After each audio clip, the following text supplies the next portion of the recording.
me at Cello, Cello. You had me at Cello. You had me at Cello. Oh, you had me at Cello. Good afternoon, everybody. Time for another episode of Cello Chat. This time with Brian Hershey. I'm very much looking forward to visiting with you, Brian, especially now in person. We've exchanged some correspondence virtually, but this will be fun. You're at the beginning of your career, and you've got a lot of enthusiasm for music as a whole. I look forward to helping the viewers find out about that, and see how they can be inspired by what you've done already. Yeah. So, Well, first of all, how are you doing today? great. It's an amazing day.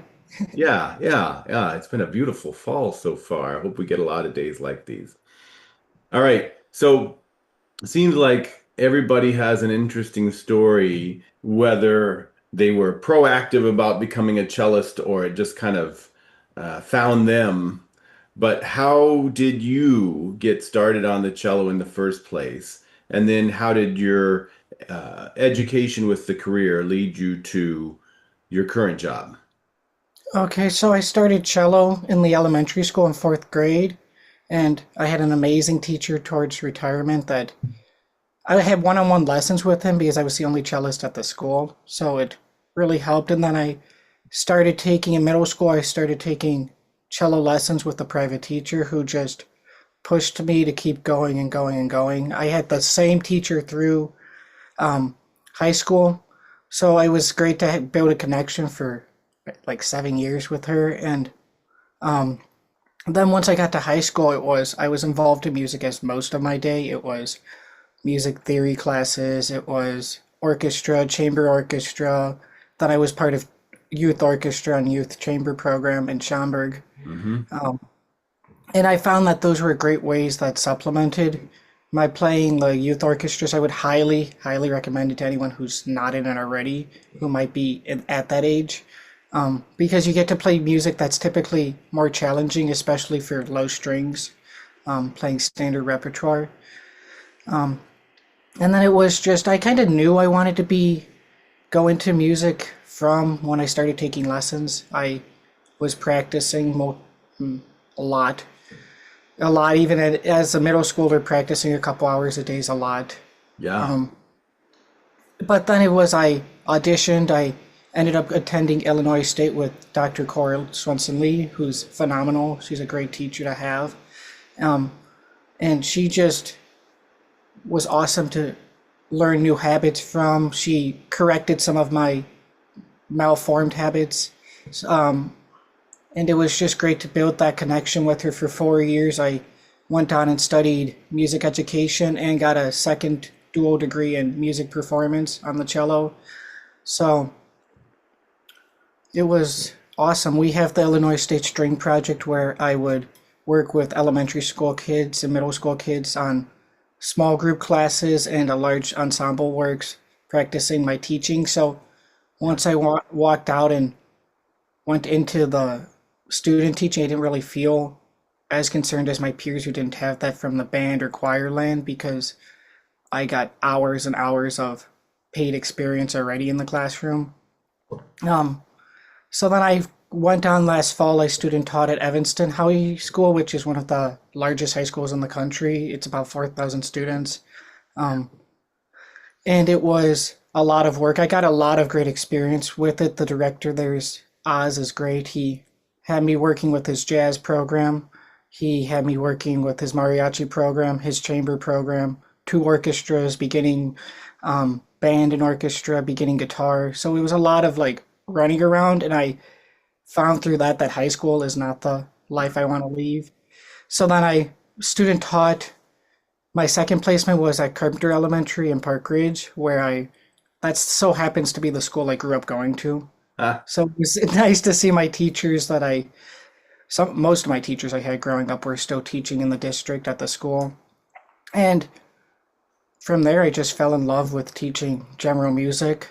Um, I got to see my kindergarten and first grade students 3 times a week for 30 minutes, and everyone else 2 times a week for 30 minutes. And I started building those connections with the young kids so quickly that I kind of knew I wanted to teach kindergarten through second grade, which is not a path that a lot of I would have ever thought I wanted to take. So I taught at a music camp in Waukegan before student teaching, primarily elementary school, like first, second, third grade beginning strings.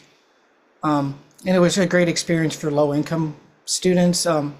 We had about 50% of students that were homeless, and they subsidized all the instruments and all the music equipment we needed for private lessons twice a week and field trips. That really opened my eyes to the types of diversity around us, because I come from a rather affluent area where everything is just so easy for my families to get. Yeah, and then I was subbing. I have an interesting experience subbing before getting my job for the fall. I spent 3 months in a self-contained special education classroom where I had 6 nonverbal students, and I was the teacher when the professional was on maternity leave. And I got to see the music teacher come in and teach to some of our special learners. And it was just great to see a professional teaching to groups of students where they're nonverbal students. They have such unique needs that I fell in love with elementary school even more than seeing how well he interacted with the students. So I applied and got the job in District 41 in Glen Ellyn for a brand new kindergarten building. So I teach 12 kindergarten classes, about 250 students. Twice a week I see them for 30 minutes. It's a whole lot of fun. I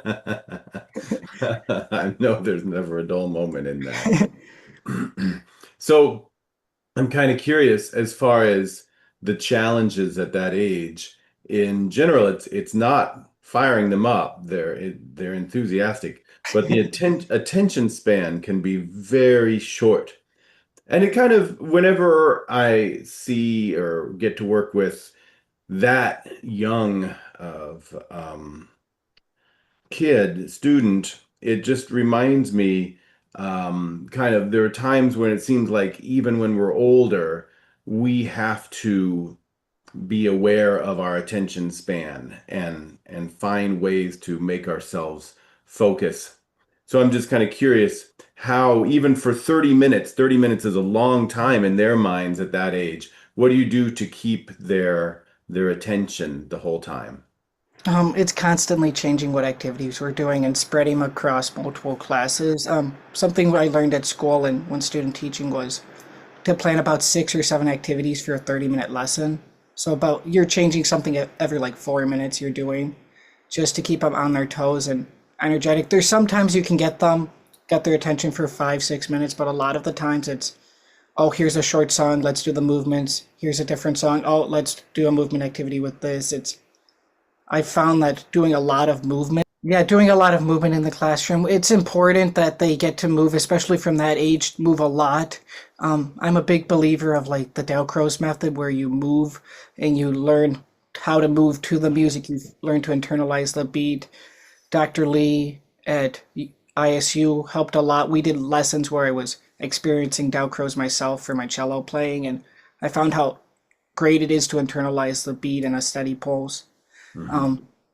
Just preparing a lot of activities, a lot of fun, engaging slides, and sometimes videos. They like their animations or Coco Melons and those types of videos because they're bright and engaging. And when you have music teachers already creating those, you should feel free to use them with your classes as well. Excellent. Can you talk a little bit about your research that you did on Dalcroze eurythmics? Some people out there are familiar with it, but in some cases, just even hearing a little bit more about the value of it might make them say, all right, I need to look into that some more. Yeah, so I think it was my freshman year. I was in a history of education course, and I saw the name Dalcroze. I'm like, what is this? And I started watching videos, and he was a big proponent of using movement to internalize the beat, internalize pulses, and he was a big advocate for like the using solfege in the classroom to train your ears and um, having students from a young age know solfege and know how to communicate the pitches that way because it tends to be more accurate than just singing la la la and up a scale. And yeah, it's just a whole bunch of movement, how you move to the beat, experiencing movement from a young age to the beat. That's the big aspect of Eurythmics. And then it kind of spread into America and has been incorporated. I know universities and a lot of the big schools like Eastman have programs where you can study Eurythmics and it's part of your curriculum. Right.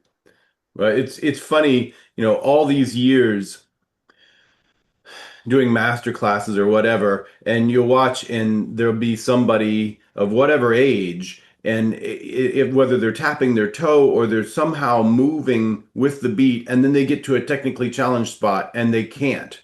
You know Mhm. what I mean? And it's like, well, the Dalcroze would help them kind of in some cases avoid that physical roadblock in the first place if they Yeah. were always embodying the rhythm and the meter.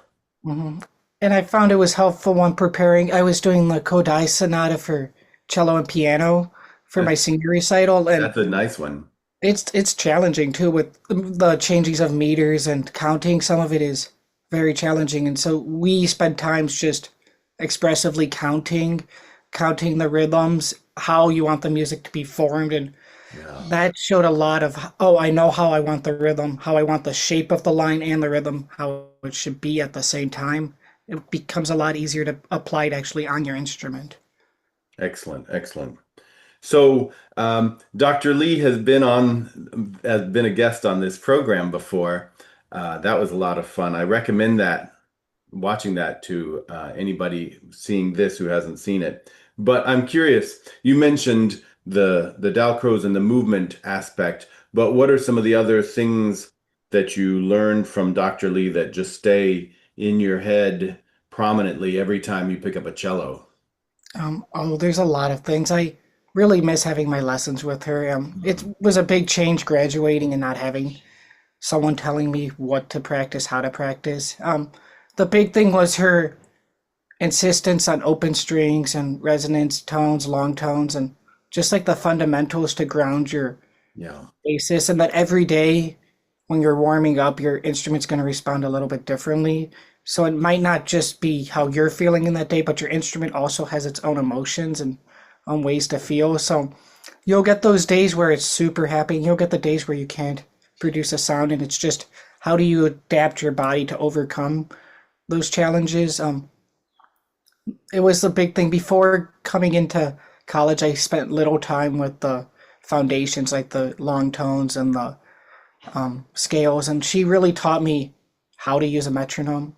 Um, I would kind of just have it on as my background noise when Right. practicing, and then she's like, "No, this is actually like a tool." And actually, when we talked about how to practice with the metronome and how it should be used, it made life so much easier to actually practice and using that in addition with drone tones and just how to hear your pitches.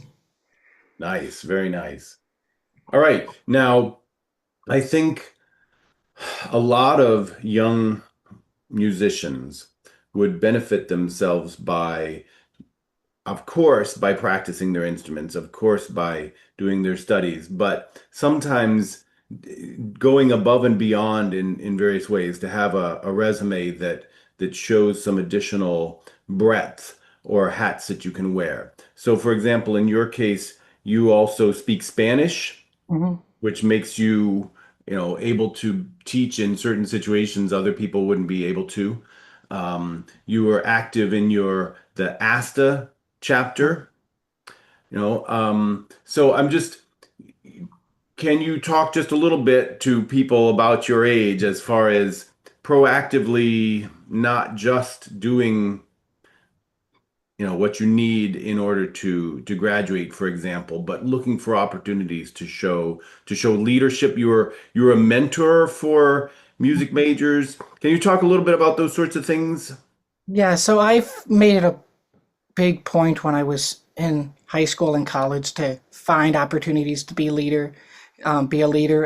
It was especially important. I was a peer mentor for a semester where I helped underclassmen specific and transfer students get adapted to the music program. I helped them tutor for music theory and some of their basic classes that they were taking. And that was a great way for me to get my teaching skills and see what I like ever to teach music theory, what I like to teach musicianship classes. And then it was the same ASTA. The string project at ISU, we have to be a member of the ASTA, the state ASTA program. And Dr. Lewis over there just instilled in us how important it is to go to ASTA if you're teaching strings, if it's as a private teacher, as a school teacher, because you get so many resources from the program. They have a magazine that comes out regularly. And when you're involved in it, you can quickly call upon colleagues. Oh, I don't understand how to teach that. Can you show me how you play it on your bass? And they can sometimes visit your school, or they can make a video for you. And you get these networking opportunities that you wouldn't also have. I was lucky enough to grow up in a community where I got Spanish from second grade. So I had Spanish second grade, and I took it through the AP Spanish class in high school. Then I took the CO biliteracy exam. Right, I took it virtually right in the middle of COVID, and it was a great way that you can check my state licensure right now. It will say CO of biliteracy, and it shows up to all the educators, anyone who's hiring you, that's just something you have in your toolbox. So part of my job is teaching 2 sections of dual language music, for Spanish learners primarily, and I found it's been helpful because I don't just have to play recordings of the songs. I can actually sing the songs to the students in Spanish. I can translate it to the students in Spanish, and that's the language we primarily have coming out other than English in the school district, so I can communicate easier with families if it's through a phone call, because I don't need to get a interpreter or a translator to help me just talk about how the students are doing. Those are the big things. I was part of the Illinois Music Educators Association, and then it changed to the Illinois Collegiate Music Education Association. I was a fundraising chair, and I handled any of the money for the program, and it was great, A, for me learning how to make a budget getting out of school, and B, how to find money, how to engage students with fundraisers, finding any opportunities to become a leader and to show that you're willing to help out in the community, because you look more appealing to people who might hire you, and you get to make more friends doing it. Yeah, I think that's excellent. I think some people may be listening to you saying that and going, how do you find the time for all of that? I mean, I think, again, like when we're in the practice room and we have all this orchestral music to learn in addition to our solo stuff and this and that and the other, we have to find a way to be very, very efficient with our time management. So I'm just kind of curious, do you have any words of wisdom as to how to just roll up your sleeves and, see what you need to be active in, what you need to be doing, and just make yourself find the time to do it? Yeah, it's important that I use my calendar so frequently. I have everything. I like block scheduling my week out on the calendar. So choosing a chunk, this is going to be practice time, and having it be no longer than like an hour, hour and a half at a time. I walked into school thinking, oh, let's practice here, set it 4 hours at the same time. And after a certain point, you're not going to be productive doing all your practicing at once. When you can spread it out across the day, I would do it before my first class at 8 a.m., around lunchtime, and then around orchestra time. It showed that I had more times on my instrument, just to warm up my body and feel like I accomplished more, because there were more times I was in the actual practice room when it's the same amount of time in the practice room. It's like a way to trick your brain into wanting to practice more. And then getting those activities, finding at least 1 or 2 organizations, clubs to be part of, and making it a point when you have your weekly, bi-weekly meetings to go to them. You might have to tell a friend, no, I can't get dinner with you tonight. I have this going on, or let's get it a different day. And being okay with saying no, you learn that these are important aspects of your career. It's going to be what shapes you. You get presenters in these organizations that help show you, oh, we had one of them talk about gender identity in the music classroom, which is something I had never thought of. We had a presenter do the beginning, the Every Child Can workshop for Suzuki. So it was a bunch of workshops. If I didn't make time for it, I want to be able to learn about those things. And some of those programs cost a lot of money when you're out of college to actually take them. Being insistent on how you schedule your life and making a routine that makes sense for you, where you're not going 19 hours a day, and you're still getting your rest, but making sure you can fit all your activities. It might mean you're up late a couple nights, or you're in the library on a Saturday morning when you could be at a football game. That's just making time for it. Outstanding. I love that. If I say these sorts of things to students, it's one thing, but when somebody their age says it, I appreciate that, Brian. I think it's everything you said is very true and very well put. Something else Dr. Lee had mentioned at me, she's like, there's going to be classes, you can't be 100% of your time. She's like, pick the classes where you want to also succeed the most, where it's going to be most beneficial. And some of those gen ed classes, like, you're not going to use anthropology as a musician normally. So you can take off and you can put a little bit less of your effort into it, still passing the class, still doing well in the class, just not needing to get the distinguish between a 99 or 100 on an assignment. That's finding those classes where you can put more of your effort into was something that I hadn't thought about before school. Okay. All right. Okay. So I want to ask you about your upcoming performances and projects, but I also got to ask you how you like that Kreutz bow. Oh, it's a yes. What was that, like a year and a half ago almost, Yeah, it was a while ago, a couple years even. where I won a bow from this actual podcast because I been a listener. Dr. Lee had recommended it. You did a talk with us about David Popper at one point in your Yes. Popper studies, and I'm like, this man is just so fascinating. Let's Oh, watch him. I had watched, not every week, but I watched the big names. Like, you had Dr. Ranson on here at one point. yeah. You had Dr. Lee and a couple more of the people I know, and I just, yeah, it's a great bow. I use it regularly. For the value of the bow, it's a Right. really, I would put it up there with like the nice Coda bows. You Um, know, yeah, go ahead. yeah, no, it's amazing. I didn't know what to expect from it, but it's become one of my more frequently used bows.